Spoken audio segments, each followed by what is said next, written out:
भैया, आज रक्षाबंधन है। सभी बहनें अपने भाइयों को राखी बांध रही हैं, लेकिन मैंने अभी तक आपको राखी नहीं बांधी।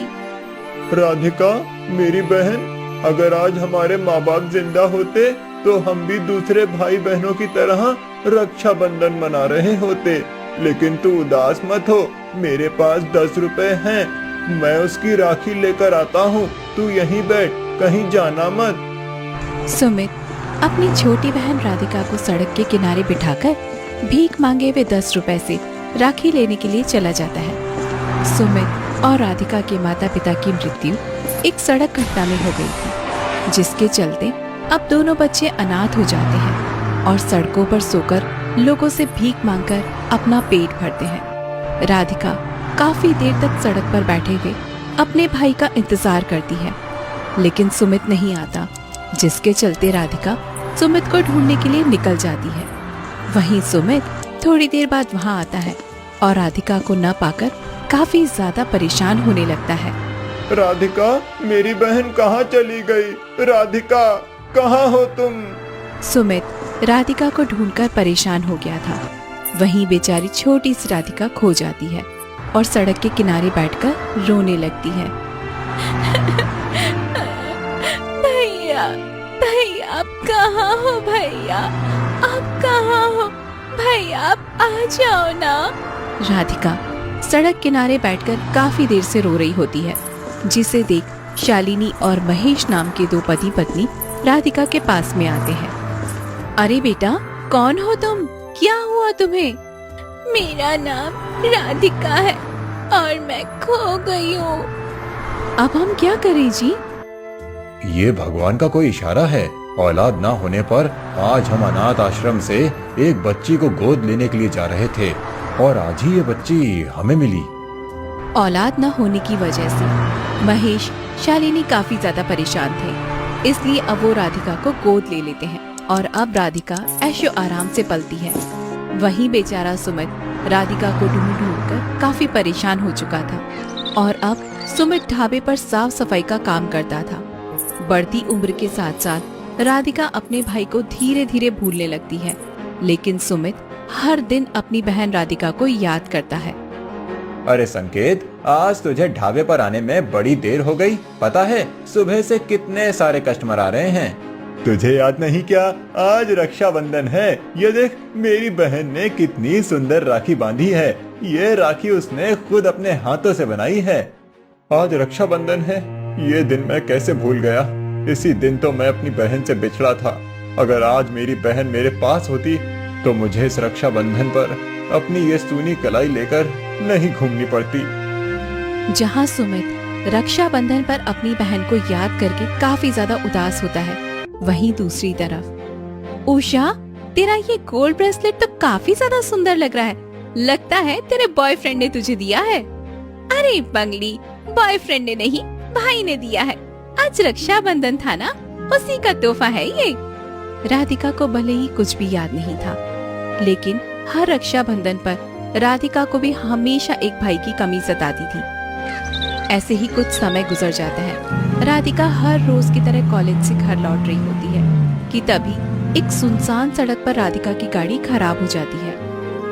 ओह शिट, इस गाड़ी को भी अभी खराब होना था। यहाँ तो आसपास कोई भी मैकेनिक की शॉप नहीं है। ओफो। गाड़ी खराब हो जाने की वजह से राधिका खुद ही गाड़ी को देखने लग जाती है कि तभी सुनसान सड़क पर लड़की को इस तरह अकेला देखकर एक गुंडा राधिका के पास आता है और वो उसे छेड़ने लगता है। चलती है क्या 9 से 12? चलना।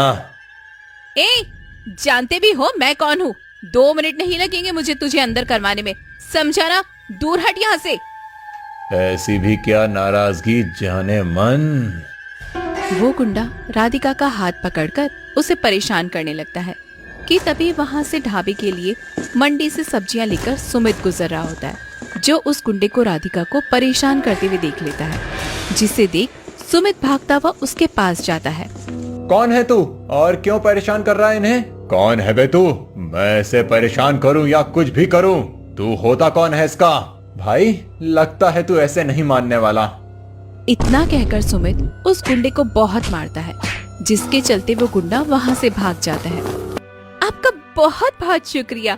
अगर आज आप नहीं होते तो न जाने वो गुंडा मेरे साथ क्या करता। कोई बात नहीं बहन, लेकिन आपको इस तरह सुनसान सड़क पर नहीं होना चाहिए था। मेरी गाड़ी खराब हो गई थी, इसलिए मैं बस वही देख रही थी। सुमित राधिका की गाड़ी ठीक करने में उसकी मदद करता है और वहाँ से चला जाता है। लेकिन सुमित को इस हादसे के बाद रात भर ठीक से नींद नहीं आती। आखिरकार उस लड़की के साथ मिलकर ऐसा क्यों लग रहा है कि मैं किसी अपने से मिल रहा हूँ। ऊपर से उस लड़की का नाम भी राधिका था। दोनों भाई बहन मिल तो गए थे, लेकिन उन्हें अपने रिश्तों का एहसास नहीं था। ऐसे ही कुछ समय गुजरता है और आज राधिका अपनी कुछ सहेलियों के साथ सुमित के ढाबे पर आती है, जिसे देखकर सुमित, अरे आप यहाँ काम करते हैं? उस दिन मैं आपको ठीक से थैंक यू भी नहीं बोल पाई। वैसे इफ यू डोंट माइंड, क्या मैं आपको भैया कह सकती हूँ?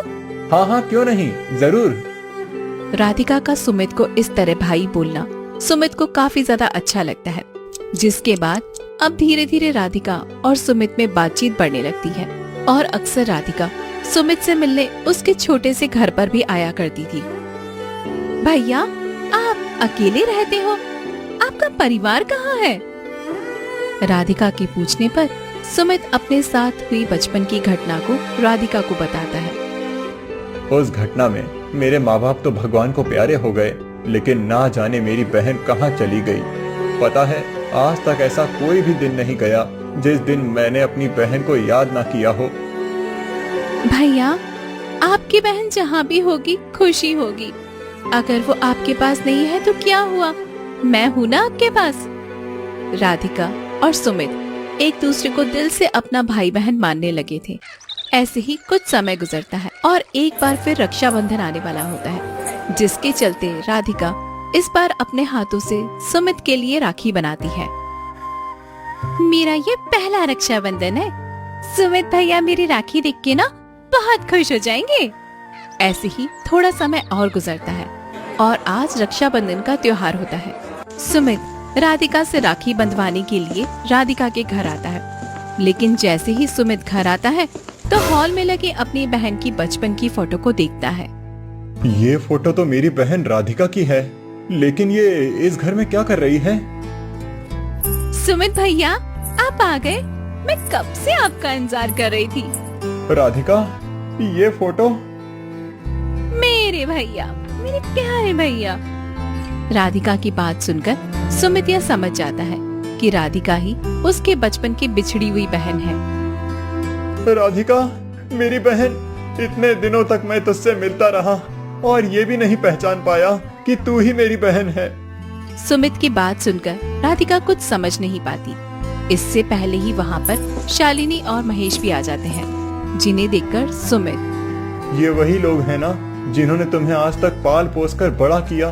देखिए, मैं जानता हूँ राधिका को आपने अपनी सगी बेटी माना है, लेकिन आज आपको हकीकत बतानी होगी। मैं और कोई नहीं बल्कि राधिका का बचपन का बिछड़ा हुआ भाई सुमित हूँ। सुमित भैया, ये आप क्या कह रहे हैं? माँ बाबा, ये सब क्या है? आप लोग ऐसे चुप क्यों हैं? कुछ बोलते क्यों नहीं हो आप लोग? राधिका, लगता है भगवान को यही मंजूर था बेटा, इसलिए उसने तुमसे बरसों बिछड़े भाई को आज मिलवा दिया। दरअसल तुम हमें एक सड़क के किनारे रोती हुई मिली थी और हमारी कोई औलाद नहीं थी, इसलिए हमने तुम्हें गोद ले लिया। अपने माता पिता और सुमित की बात सुनकर राधिका को धीरे धीरे बचपन की वो घटना याद आने लगती है, जब वो अपने भाई से बिछड़ी थी। और अब राधिका समझ जाती है कि सुमित ही उसका सगा भाई है। राधिका रोते हुए अपने भाई के गले लग जाती है। रक्षाबंधन के दिन ही हम लोग बिछड़े थे। आज रक्षाबंधन के दिन ही हमें भगवान ने एक दूसरे से मिला दिया। आप मुझे मिल गए भैया, बस अब मुझे दुनिया की सारी खुशी मिल गई। अब हमें कोई अलग नहीं कर सकता। बस एक बेटे की ही कमी थी, जिसे आज भगवान ने पूरा कर दिया। सुमित बेटा, जैसे राधिका हमारे लिए हमारी सगी बेटी है, वैसे ही आज के बाद तुम भी हमारे बेटे हो। अब हम सब एक साथ हंसी खुशी रहेंगे। शालिनी और महेश की बात सुनकर दोनों भाई बहन काफी खुश होते हैं, जिसके बाद आज सालों बाद फिर राधिका अपने भाई सुमित को राखी बांधती है। इतने सालों बाद ही लेकिन आखिरकार दोनों गरीब भाई बहनों की राखी मन ही जाती है और अब दोनों भाई बहन पूरे परिवार के साथ हंसी खुशी रहते हैं।